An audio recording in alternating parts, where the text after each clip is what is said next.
प्रायोजक हैं बाबा Bhairavnath inter college पंचखुरा Azamgarh के प्रबंधक। शुरू से ही उत्तम शिक्षा व्यवस्था अनुशासन के लिए है लोकप्रिय है स्कूल से निकले छात्र शशि भूषण राय बीएचयू गोल्ड मेडल हासिल कर आईआईटी खड़गपुर में रिसर्च स्कॉलर के रूप में है अध्ययनरत। दुर्गेश राय एनडीए परीक्षा पास कर लेफ्टिनेंट पद पर है सेवारत। छात्रा शिवांगी सरोज ने दिल्ली विश्वविद्यालय के हंसराज कॉलेज में एंथ्रोपोलॉजी की 6 सीटों में प्रवेश पाकर बाबा भैरवनाथ इंटर कॉलेज पंचखुरा का नाम कर रही है रोशन। इसके अतिरिक्त इंजीनियरिंग मेडिकल शिक्षा विभाग सुरक्षा बल में स्कूल के बच्चे कर रहे हैं नाम। जय जवान जय किसान, जय जवान जय किसान, किसान एकता जिंदाबाद जिंदाबाद जिंदाबाद। सीबी न्यूज चैनल पर देखिए आजमगढ़ की 19 नवंबर की प्रमुख खबरें। पहले जानिए टुकड़ों में मिली युवती की लाश को लेकर आजमगढ़ की पुलिस अब तक कहां तक पहुंची। दिल्ली की श्रद्धा की तर्ज पर मंगलवार को आजमगढ़ के अरौला थाने के सड़क किनारे एक कुएं में कई टुकड़ों में एक युवती का शव बरामद हुआ था, जिसका पुलिस ने कल अंतिम संस्कार भी कर दिया। लेकिन अभी तक युवती की शिनाख्त नहीं हो सकी है। पुलिस ने उसकी पहचान के लिए अन्य जनपदों से हुलिया का पत्र भेजा है ताकि उसकी शिनाख्त हो सके। पुलिस अधीक्षक अनुराग आर के अनुसार अभी तक युवती के सिर का पता नहीं चल सका है। पुलिस की कई टीम युवती की सिर की तलाश कर रही है। शीघ्र ही इस हत्याकांड का पर्दाफाश कर दिया जाएगा। एसपी अनुराग आर ने बताया कि औरला थाना क्षेत्र में 16 नवंबर को एक अज्ञात महिला का शव मिला था, जिसका सिर नहीं था, बाकी बॉडी के पार्ट अलग अलग मिले थे। इस संबंध में पुलिस द्वारा 3 दिन से विवेचना की जा रही है। कुछ ऐसे प्रकरण सामने आए हैं जिससे लोगों द्वारा शिनाख्त किया गया है। इनके द्वारा बताया गया कि महिला गायब है, लेकिन जब तक सिर नहीं मिल जाता है तब तक शिनाख्त नहीं हो पाएगा, क्योंकि मृतक के शव का 72 घंटे के बाद नियमानुसार अंतिम संस्कार कर दिया गया। उन्होंने बताया कि आगे की विवेचना पुलिस कर रही है। अन्य जनपदों में भी शिनाख्त के लिए इस हुलिया का पत्र भेजा गया है। कुछ इनपुट मिले हैं। पुलिस मृतक के सिर की तलाश कर रही है, क्योंकि जब तक युवती का सिर नहीं मिलेगा तब तक कन्फर्म शिनाख्त नहीं हो पाएगी। हालांकि इस संबंध में कुछ संदिग्धों को उठाया गया है, जिससे पूछताछ भी की गई है।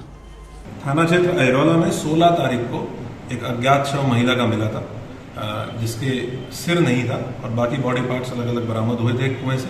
इसमें पुलिस के द्वारा 3 दिन से विवेचना करते हुए, मुकदमा दर्ज करते हुए विवेचना की गई है। कुछ प्रकरण ऐसे सामने आए हैं जिनमें लोगों के द्वारा ये बताया गया है कि उनके घर से कोई महिला या कोई युवती गायब है। पुलिस के द्वारा हुलिया के आधार पर उनके शिनाख्त का प्रयास किया जा रहा है। अभी तक सिर बरामद नहीं हुआ है। जैसे ही सिर बरामद होगा तो कंफर्म शिनाख्त हो जाएगी ये किसकी डेड बॉडी थी, और पुलिस के द्वारा घटना का अनावरण किया जाएगा। क्योंकि 72 घंटे तक डेड बॉडी को रखना होता है। जब शिनाख्त नहीं होती है तो कल 72 घंटे पूर्ण होने पर बॉडी का पोस्टमार्टम कराया गया है और उसको नियमानुसार अंतिम संस्कार कराया गया है। आगे की विवेचना पुलिस की एक संयुक्त टीम के द्वारा की जा रही है। अन्य जनपदों में भी पुलिस के द्वारा पत्र भेजा गया है कि इस हुलिया के अगर कोई व्यक्ति हैं जो गायब है उनके संबंध में पुलिस को सूचित करें। कुछ इनपुट्स पुलिस के पास आए हैं, उन्हीं के आधार पर हम लोग काम कर रहे हैं। जैसे ही ये क्लियर हो जाएगा कि डेड बॉडी किसकी थी और क्या घटना थी, इस पूरी घटना का अनावरण करते हुए दोषियों के विरुद्ध कार्रवाई करते हुए आप सभी को अवगत कराया जाएगा। सर, जैसे कड़े से पहचान बताई जा रही थी, कुछ अभी इस कड़े से पहचान वो हुलिया के आधार पर है, क्योंकि जो बॉडी पार्ट्स के ऊपर कुछ चीज़ें मिली हैं उनसे हम लोग प्रयास कर रहे हैं शिनाख्त करने का। लेकिन वो शिनाख्त कंफर्म तभी हो पाएगी जब हमें बॉडी का सिर मिल जाएगा। तो ये एक साइंटिफिक तरीके से विवेचना को आगे करते हुए शिनाख्त की कार्रवाई पूर्ण करते हुए आगे की कार्रवाई की जाएगी। कुछ लोगों से हिरासत में लिया गया सब पूछताछ? हाँ, इसमें 4 लोग ऐसे हैं जिनको संदेह के आधार पर जो उस एरिया में घूमते हुए मिले हैं उनसे पूछताछ की गई है। कुछ लोगों को पूछताछ करके छोड़ा गया है, कुछ लोगों से वर्तमान पूछताछ जारी है। जैसे ही सब कुछ क्लियर हो जाएगा आपको बताएंगे। ठीक। इस खबर के प्रायोजक है जय बजरंग उच्चतर माध्यमिक विद्यालय फुलेहरा आजमगढ़ के प्रधानाचार्य। यहाँ पर स्मार्ट क्लास की सुविधाओं के साथ बच्चों में प्रतिभा निखारने के लिए समय समय पर होते रहते हैं कंपटीशन।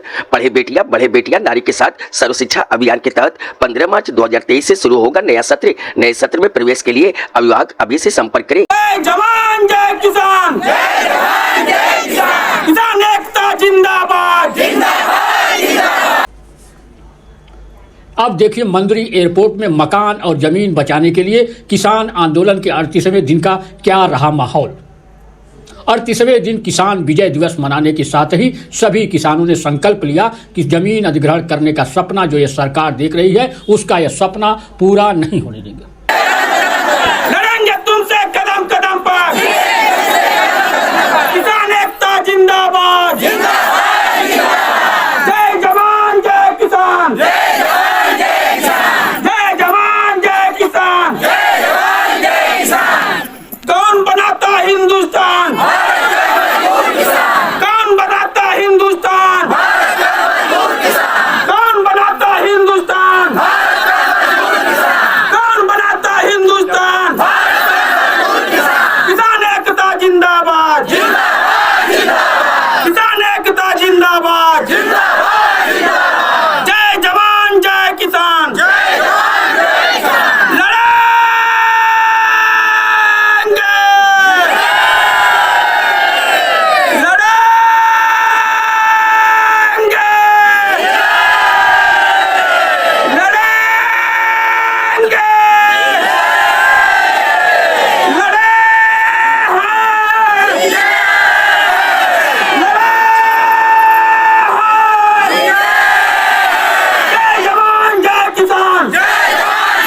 कोतवाली के सुदनीपुर ग्राम सभा के बेलहियापुरवा के पास अनियंत्रित हो गया लग्जरी वाहन और सड़क किनारे पेड़ से टकरा गया। हादसे में वाहन सवार 3 छात्र गंभीर रूप से घायल हो गए, जबकि एक छात्र ने निजी अस्पताल में इलाज के दौरान दम तोड़ दिया। फूलपुर कोतवाली के सदरपुर बरौली गांव निवासी 18 वर्षीय फिरोज पुत्र नूर आलम, नियाउज ग्राम निवासी 20 वर्षीय उमर पुत्र कफीर और निजामाबाद क्षेत्र के तोवा गांव निवासी विकास पुत्र दिलसाद सभी आपस में दोस्त थे। फूलपुर के मुड़ियार गांव में एक निजी स्कूल में पढ़ते थे।